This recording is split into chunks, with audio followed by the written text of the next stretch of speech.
Happy Christmas, my precious friend.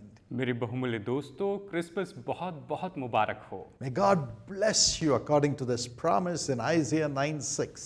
यशायाह 9:6 के इस प्रतिज्ञा के अनुसार परमेश्वर आपको आशीष दे, For unto us a child is given, क्योंकि हमारे लिए एक बालक उत्पन्न हुआ and unto us a son is born. और हमारे लिए एक पुत्र दिया गया He will be called Wonderful, और उसे अद्भुत कहा जाएगा।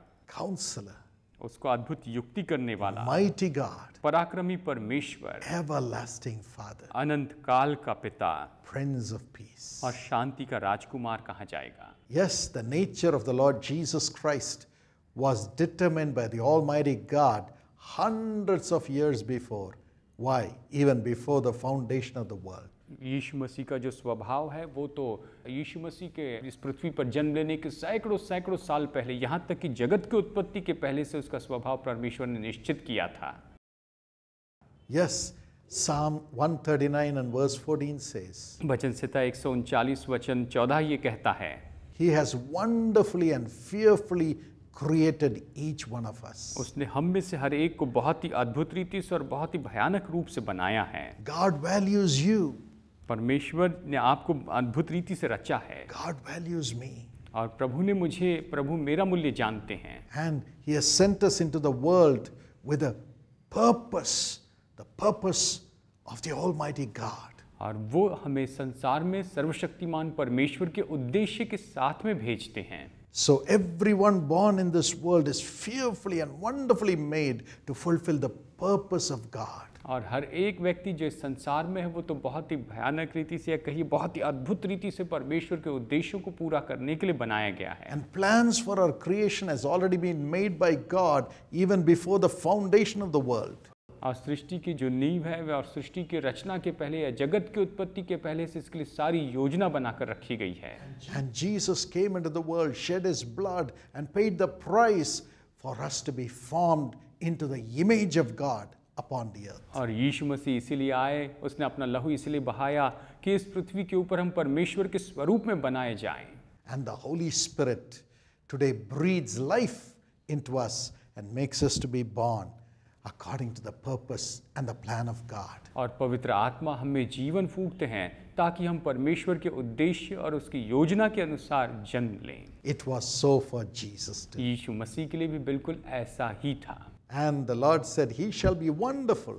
और प्रभु ने परमेश्वर ने कहा कि वो अद्भुत होगा, He shall be a counselor, वो सलाहकार होगा, mighty God, सामर्थी परमेश्वर, everlasting Father, अनंत काल का पिता Prince of Peace. और शांति का राजकुमार। Today Jesus will be so for you also. और आज यीशु मसीह आपके लिए भी बिल्कुल ऐसे ही होंगे, Wonderful. अद्भुत। Wonderful because He creates everything from nothing. और अद्भुत इसीलिए क्योंकि वे बिल्कुल शून्य में से ही सब कुछ बना देते हैं। When the parents of Samson were told by the angel of God that God is going to give them a son, और जब शिमशोन के माता पिता को परमेश्वर के स्वर्गदूत ने बताया कि परमेश्वर उन्हें एक संतान देंगे, they asked him, What is your name? तो उन्होंने उनसे पूछा तुम्हारा नाम क्या है? And the angel of the Lord said, It is wonderful. और उस परमेश्वर के स्वर्गदूत ने कहा ये तो अद्भुत है। That was none else than Jesus. वो तो और कुछ नहीं लेकिन प्रभु यीशु मसीह स्वयं थे। God shall be wonderful to you through Jesus. यीशु मसीह के द्वारा परमेश्वर आपके लिए बहुत ही अद्भुत होंगे। He will create everything in your life where you say, I have nothing. जहाँ पर आप कहते हैं कि मेरे पास कुछ भी नहीं है, वो आपके जीवन में सब कुछ फिर से नया बनाएंगे। Worship Him. उसकी आराधना कीजिए। And secondly, और दूसरी बात, He shall be a counselor to you. और वो आपके लिए सलाहकार होंगे। Not to walk in the ways of the world and lose your life.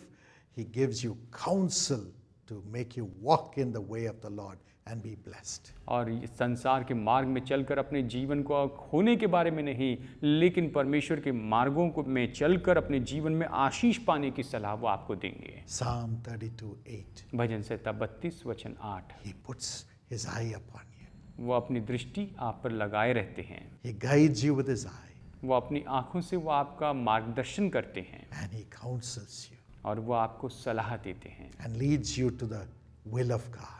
और परमेश्वर की इच्छा में आपकी अगुवाई करते हैं। And when you do the will of God, you will live on earth. और जब आप परमेश्वर की इच्छा पूरी करेंगे तो आप इस पृथ्वी पर जीवित रहेंगे। May God give you this grace to understand the will of God through the Holy Spirit. पवित्र आत्मा के द्वारा परमेश्वर की इच्छा को आप जानने पाए, ऐसा परमेश्वर आप पर अनुग्रह करें। And thirdly, और तीसरी बात, He shall be a mighty God to you. कि वो आपके लिए पराक्रमी परमेश्वर होंगे। Anything is possible for him who believes in Jesus. जो यीशु मसीह पर विश्वास करता है उसके लिए सब कुछ संभव है। God will make you do mighty things and overcome every problem in the world. परमेश्वर आपके द्वारा सामर्थी काम करेंगे ताकि आप संसार की हर एक समस्या के ऊपर में जयवंत हो He जाएं। shall be an everlasting Father, और वो अनंत काल के पिता होंगे, a Father who will love you, ऐसे पिता जो आपसे प्रेम रखते हैं, carry you, आपको लेकर चलते, comfort you, आपको तसल्ली देते हैं and provide everything for you. और आपके लिए हर एक चीज का प्रबंधन करते हैं। And He shall be a Prince of Peace, और वो शांति के राजकुमार होंगे, giving you peace at all times to overcome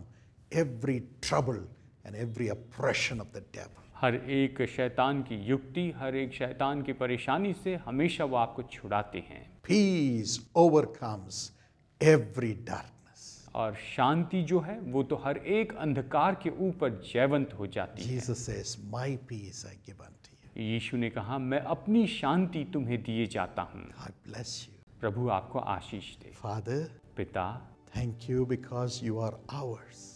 हम आपको धन्यवाद देते हैं क्योंकि आप हमारे हैं।